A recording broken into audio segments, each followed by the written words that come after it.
Bonjour à tous.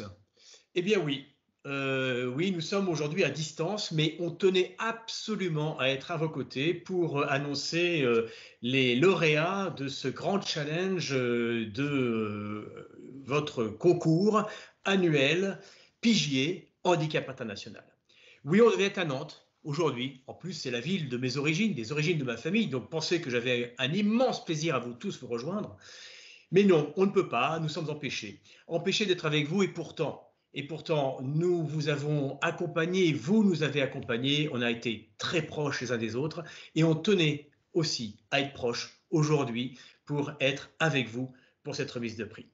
Alors, sans plus attendre, il y a des vainqueurs et ces grands vainqueurs vont être très heureux d'entendre les résultats de la bouche de Hélène et de Mélanie sur le sujet de la sensibilisation du monde étudiant sur nos métiers et puis bien entendu additionné d'un volet collecte de fonds car nous en avons toujours et encore besoin, notamment pour venir bien entendu en aide à toutes les populations vulnérables et personnes handicapées dans le monde, d'autant plus qu'aujourd'hui, le monde s'est complexifié comme on a pu le concevoir et le voir tous ensemble. Donc, sans plus attendre, Hélène, Mélanie, c'est à vous. Eh bien, j'entame la procédure pour annoncer les vainqueurs. En troisième position sur le podium, on retrouve l'équipe de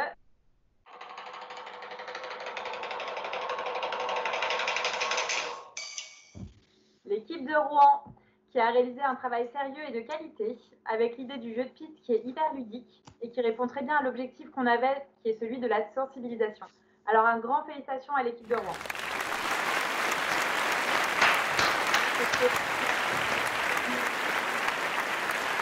Eh bien, c'est à moi maintenant d'annoncer l'équipe qui prend la seconde place de ce podium. Et c'est avec le plus grand plaisir que j'annonce l'équipe de...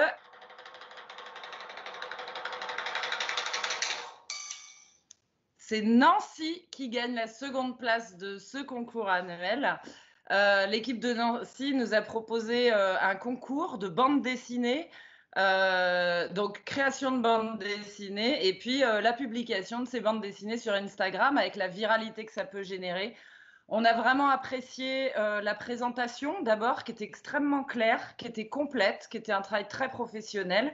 Et le projet répondait vraiment particulièrement à l'ensemble des attentes par rapport à la commande initiale et en particulier par rapport à la cible visée. On a été vraiment sensible à cette idée de la bande dessinée. Le projet en plus est innovant, il est réaliste. Donc un grand bravo à l'équipe de Nancy.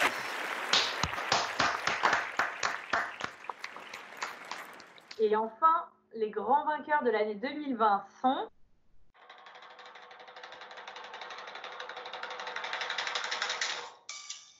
l'équipe de Lyon. Ouais, Bravo. on est un peu chauvin, il faut le dire. Votre travail nous a épatés. Il était complet, professionnel. Vous avez eu une idée qui était à la fois innovante et impactante. On a bien vu dans votre travail que vous avez été au bout de la réflexion et au bout de votre projet. En fait, dans le projet que vous nous avez rendu, il était clé en main à la fin. Ça, on a beaucoup apprécié. Donc, le projet en question, c'est un inclusion game et on connaît tous en ce moment, c'est très à la mode, les escape games. Sauf que là, cet escape game retrace le parcours d'un de nos bénéficiaires, Moïse, et en balayant son parcours, il retrace l'ensemble des missions de l'association sur le terrain. Donc ça, forcément, on a beaucoup apprécié. Vous avez pris le projet dans toute sa splendeur. On ne peut que vous féliciter. Alors, un grand bravo à l'équipe de Lyon.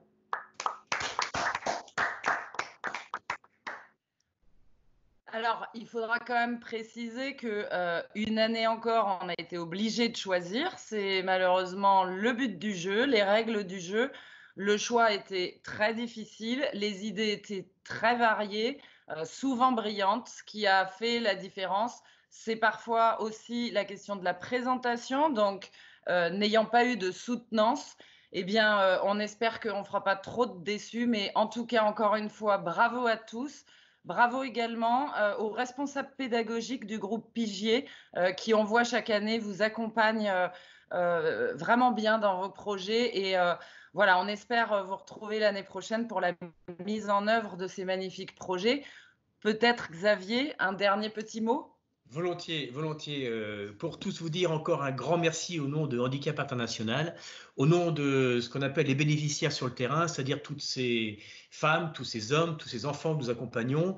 Il y a plus de 3 millions de bénéficiaires dans le monde qui sont avec nous quotidiennement, et en ce moment c'est encore plus difficile que d'habitude. Mais vous dire pourquoi c'est important de vous avoir avec nous, c'est que le monde étudiant pour nous est fondamental pour ensemble espérer construire un monde de demain pour lequel vous serez les acteurs qui seront des acteurs solidaires, qui seront des acteurs solidaires engagés et qui, avec nous, pourront penser et construire un monde de demain toujours plus inclusif, de la diversité, du handicap et bien sûr des fragilités de la pauvreté. Donc un grand merci à vous. Vraiment pensez que ce monde, c'est celui que nous construirons ensemble. Seuls, nous n'arrivons à rien. Ensemble, tout est possible. Merci infiniment et à très bientôt à tous.